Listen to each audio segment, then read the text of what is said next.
En manchette, une 36e édition record pour Centraide. La ministre Hélène David veut ajouter des ressources pour les victimes de violences sexuelles.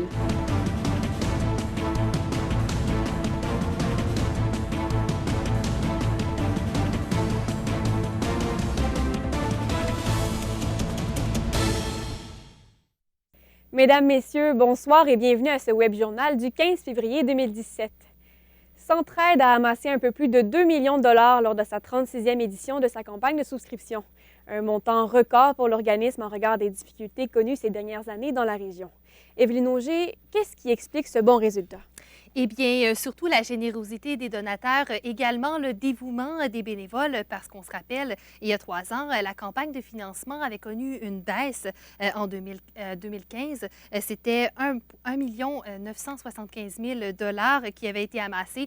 Cette année, l'objectif était un peu plus bas en raison du recul économique qu'avait connu la région. On avait fixé l'objectif à 1 950 000 $. Alors, on peut dire que le 2 millions de dollars amassés a largement dépasser les attentes et le directeur général, Martin Saint-Pierre, s'est dit satisfait de l'appui de la population. On peut l'écouter.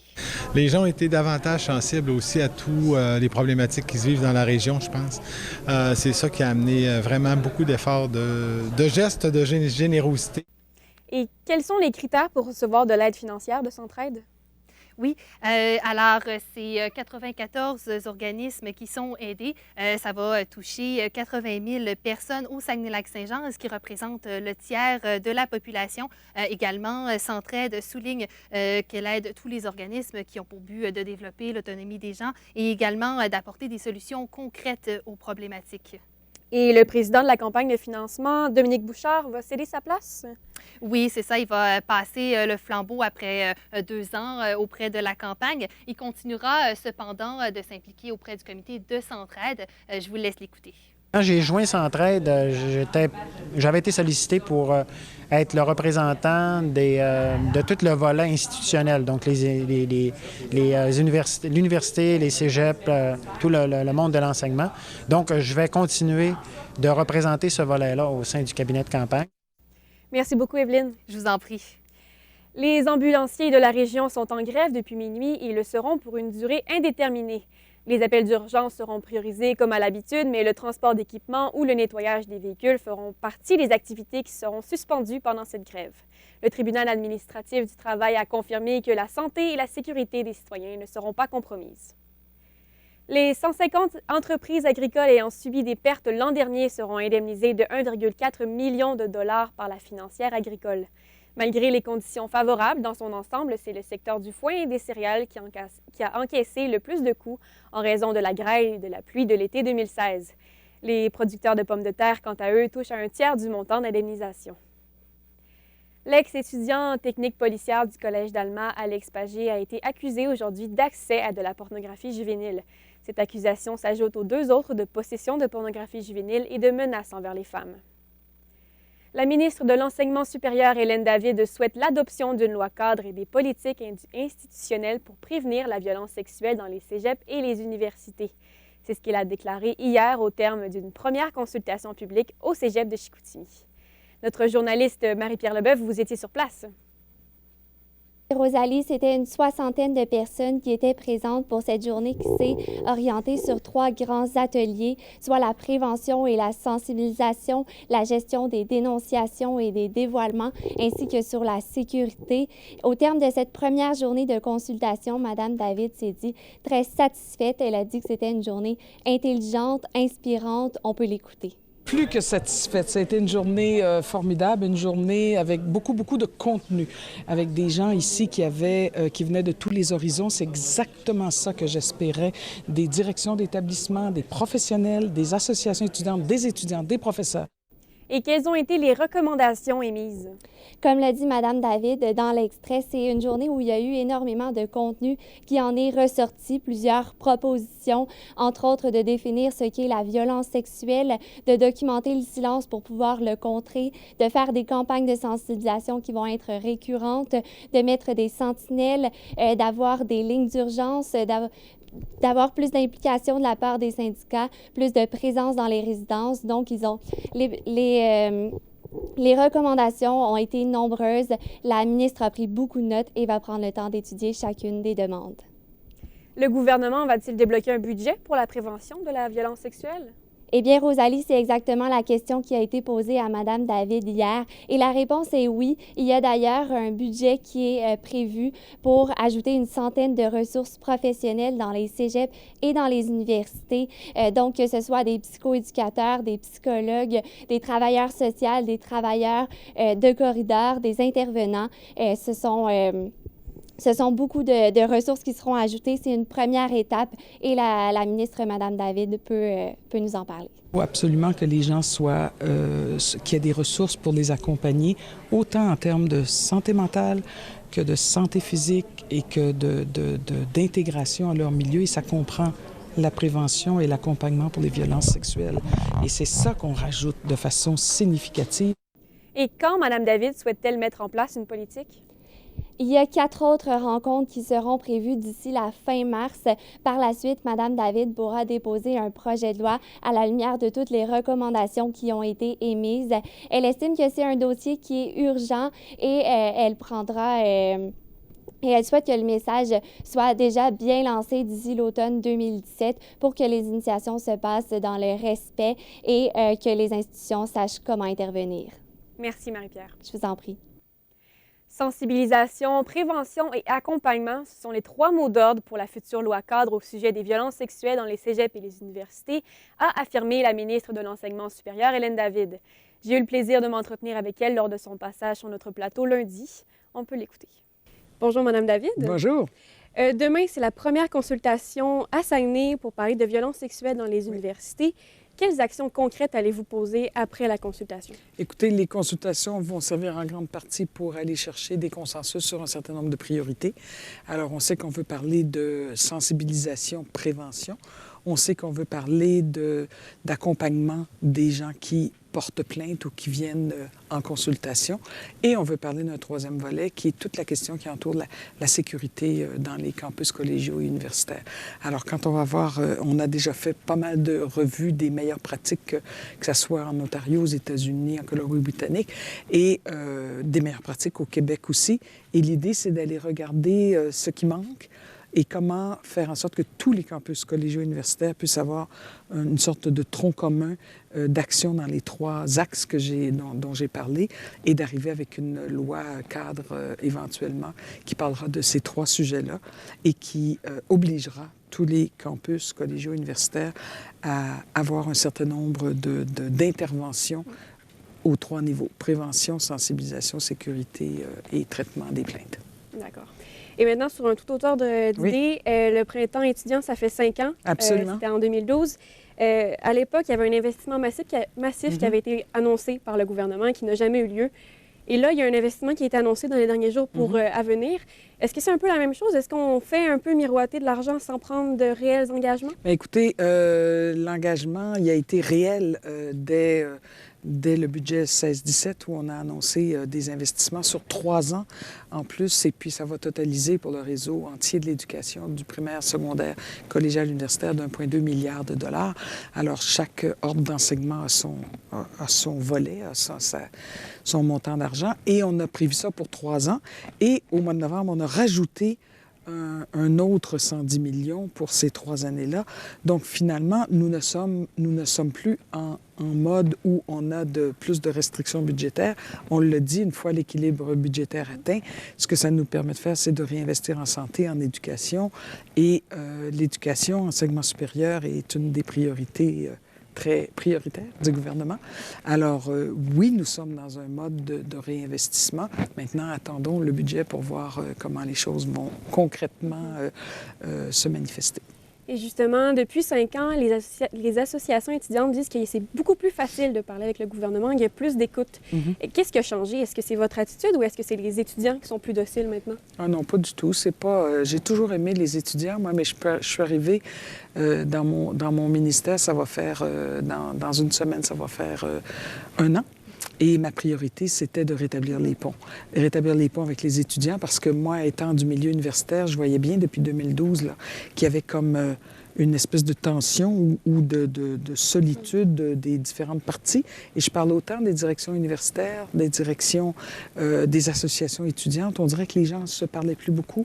Je me suis dit, ma grande priorité, c'est d'aller vers les étudiants, d'aller vers les directions collégiales, universitaires, d'aller vers les communautés. Et c'est là que j'ai dit, OK, moi, je me donne un an. Je me donne un an et un mois jusqu'à la fin mars pour avoir fait le tour de tous les établissements collégiaux universitaires, ce que je suis en train de faire, qui m'apprend des choses extraordinaires. C'est ma 3e fois ici en moins d'1 an. Et comme ça, j'ai beaucoup rencontré les associations étudiantes. Et j'ai toujours eu, même dans mes anciennes fonctions, quand j'étais vice-rectrice aux affaires académiques, aux études, à l'international, je travaillais beaucoup avec les étudiants. Et je le répète, ce sont de très bons partenaires, très, très documentés, très organisés.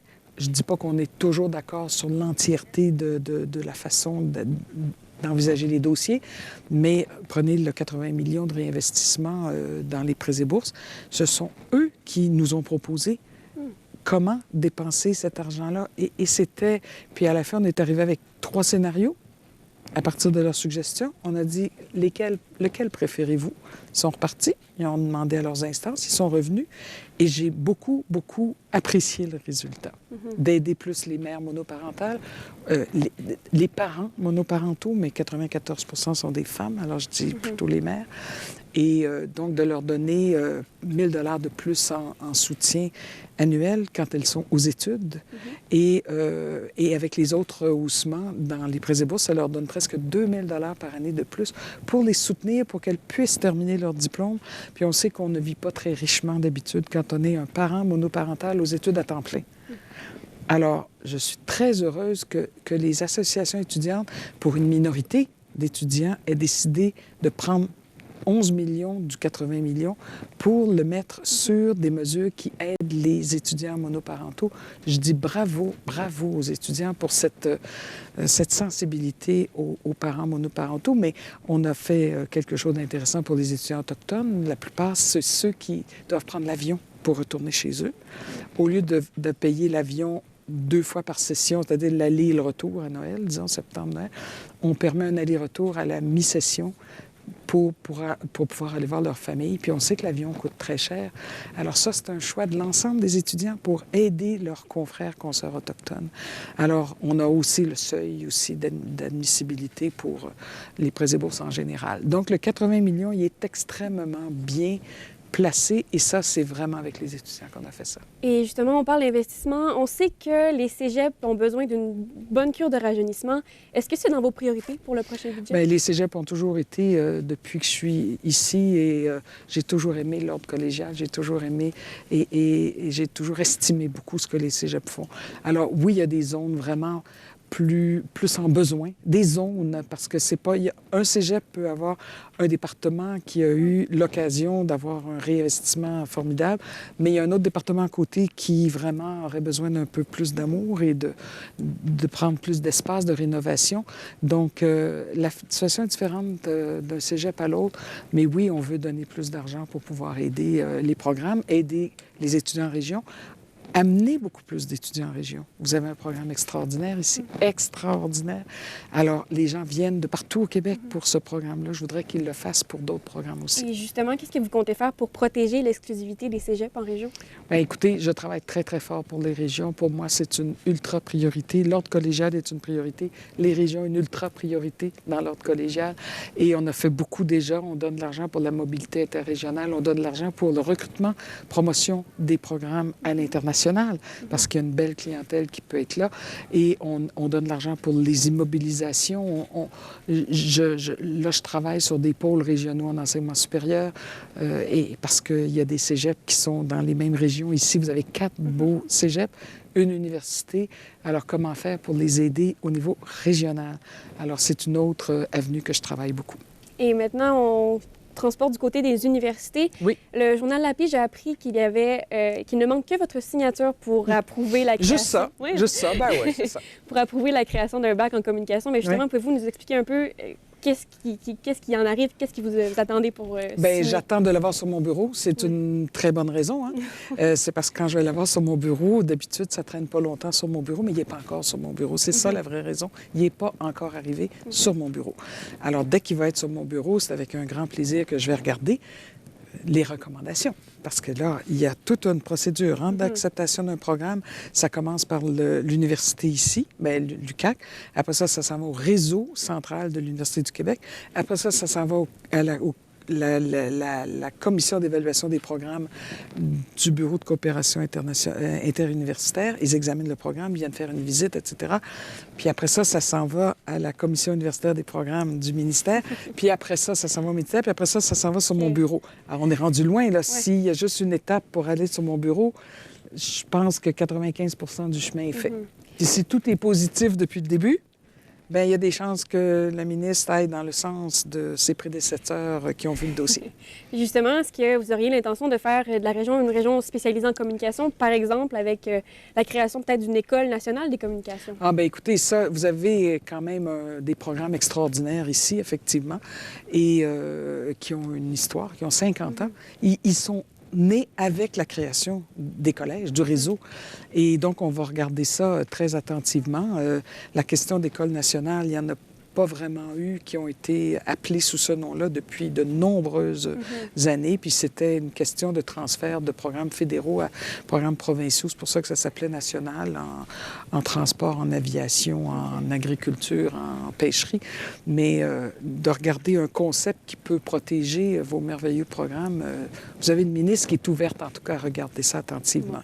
Et puis, ce que je trouve intéressant, un jour où je recevrai l'autre programme de l'Université du Québec à Chicoutimi, ça sera de m'assurer avec les partenaires collégiaux et universitaires qu'il y a vraiment un partenariat, qu'il y a vraiment là, quelque chose d'innovant, d'inédit et qui donc permettrait à tous ces magnifiques étudiants, quand ils sortent d'ici, de pouvoir aller faire un baccalauréat en quelque chose, mais à l'UQAC, pas d'être obligé de sortir de la région. Alors ça, je l'accueillerai avec un grand plaisir.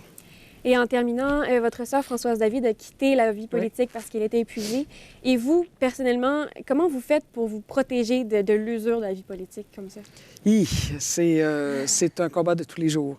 Il faut faire extrêmement attention et il y a quelque chose qu'il faut garder, c'est la santé. Hein? Françoise trouvait qu'elle était de plus en plus fatiguée, mais sa fonction était terriblement exigeante parce que quand tu es porte-parole d'un parti et qu'il faut que tu sois sur tous les fronts en même temps, que tu répondes à plein de choses, et pour vous, ça devrait être intéressant ce qu'elle a dit. Très intéressant. On peut faire des liens avec les étudiants qui s'épuisent avec le travail et tout ça. D'une part, mais d'autre part, elle a dit « je ne pouvais plus supporter l'immédiateté des médias ». C'est une question, je pense, qui est fondamentale. C'est comment voulez-vous, puis je connais bien ma sœur, puis comment voulez-vous que je me prononce immédiatement là, sur tous les enjeux, parce que moi, je suis un peu comme chef de parti. Madame David, qu'est-ce que vous pensez de ça? Mais là, Françoise est quelqu'un de réfléchi, de sage. Elle a beau avoir beaucoup d'expérience. Elle trouvait des fois que ça devenait un peu difficile, un peu exagéré. Donc, il y a ça. Il y a évidemment 69 ans. Bon, elle a donné, ça fait 40 ans là, qu'elle donne beaucoup à la société. Alors, je pense qu'elle est tout à fait en droit de dire « j'arrête avant de me rendre encore plus fatiguée puis de vraiment tomber malade ». Et je pense qu'elle a pris une sage décision. Bon, mais tant mieux. Merci beaucoup, Mme David. Merci. L'Association des Africains du Saguenay-Lac-Saint-Jean aimerait avoir un établissement qui leur permettrait d'être facilement joignables, que ce soit par téléphone ou en personne. C'est ce qu'a soutenu son président Mézimès Christian devant les membres du Cercle de presse ce matin à Chicoutimi. Un reportage de Gaëlle Broubacar-Chouinard. De plus en plus, l'Association africaine du Saguenay-Lac-Saint-Jean est sollicitée par la population. Les 3 représentants de l'association, soit Kadia Toulafal, Mézimès Christian et Aude Kumba, sentent donc maintenant la nécessité d'avoir un pied à terre. Nous voulons nous structurer de manière à prendre corps de façon formelle. Nous voulons pouvoir avoir des locaux, un bureau où on peut nous joindre parce qu'on a ce problème-là, où on peut nous appeler, une adresse physique où on peut être rejoint. Les événements récents qui sont survenus à Québec n'ont pas eu de réel impact dans la région. Les gens du Saguenay-Lac-Saint-Jean restent accueillants et pour les immigrants, le quotidien n'a pas changé. Selon Mme Kumba, la seule différence est la gêne éprouvée par certains citoyens d'aborder les sujets avec la communauté musulmane. Le sujet est bien sûr devenu encore plus délicat et ça prend des fois d'aider les personnes à se détendre quand les mots sortent, quand le sujet arrive. Certes, il n'y a pas une grande diversité ethnique, mais selon M. Fall, la population est ouverte et désire en apprendre davantage sur différentes cultures. Ce sont des gens curieux, ils veulent savoir. Ils vont te poser des questions bêtes, mais avec naïveté. Le cercle de presse avait entre autres pour objectif de lancer le mois de l'histoire des Noirs. L'objectif étant de promouvoir leur apport dans le patrimoine canadien, et cette année, le thème choisi est les femmes noires et le leadership social. Les femmes musulmanes d'Arabie saoudite, de l'Iran et du Québec sont bien différentes, a expliqué M. Fall. Femme québécoise musulmane n'est pas une femme dominée. Ce n'est pas une femme enfermée, c'est une femme qui sort, une femme qui s'éduque, une femme qui veut travailler. Dans le cadre des activités organisées pour le mois de l'histoire des Noirs, l'Association des Africains au Saguenay-Lac-Saint-Jean présenteront un film sur la combattante canadienne Viola Desmond demain à la Bibliothèque d'Alma et mercredi prochain à la Bibliothèque de Chicoutimi. C'était Gaëlle Broubacker-Chouinard, ATM Nouvelles, Saguenay. L'entreprise d'excavation Claveau et Fils a retiré son projet d'agrandir le bâtiment sur son terrain. C'est ce qu'a annoncé hier le président de l'arrondissement de Jonquière, Carl Dufour, à la séance du conseil d'arrondissement. Notre journaliste Derek Doherty y était. Derek, comment cela s'est-il déroulé? Eh bien, c'est le président de l'arrondissement de Jonquière, Carl Dufour, qui a tout simplement annoncé là, que le promoteur, en l'occurrence l'entreprise Claveau et Fils, avait tout simplement s'était retiré là, du projet. Et sait-on pourquoi le projet a été retiré?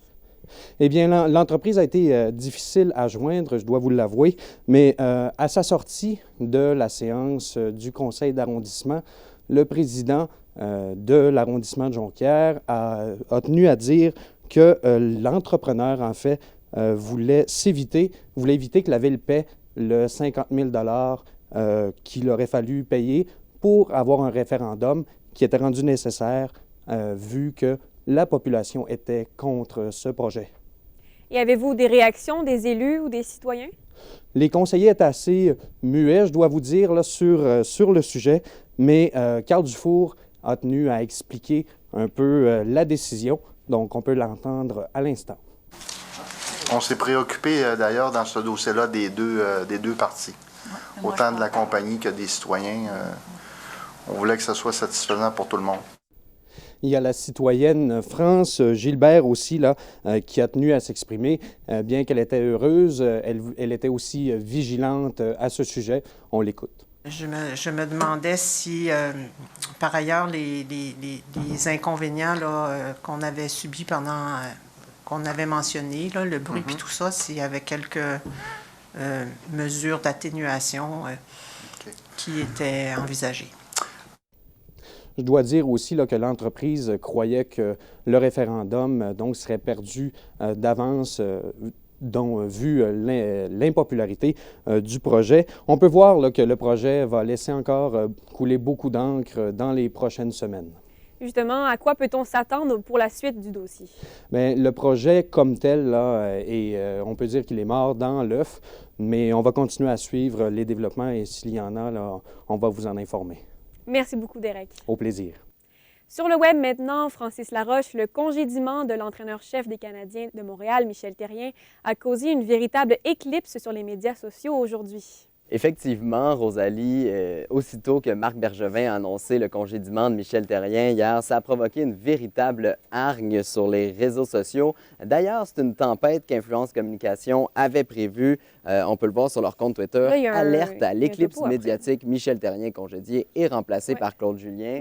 Donc, une tempête qui était effectivement prévue. Marie-France Bazot qui y va, elle, pour un blackout médiatique dans 3, 2, 1. 1.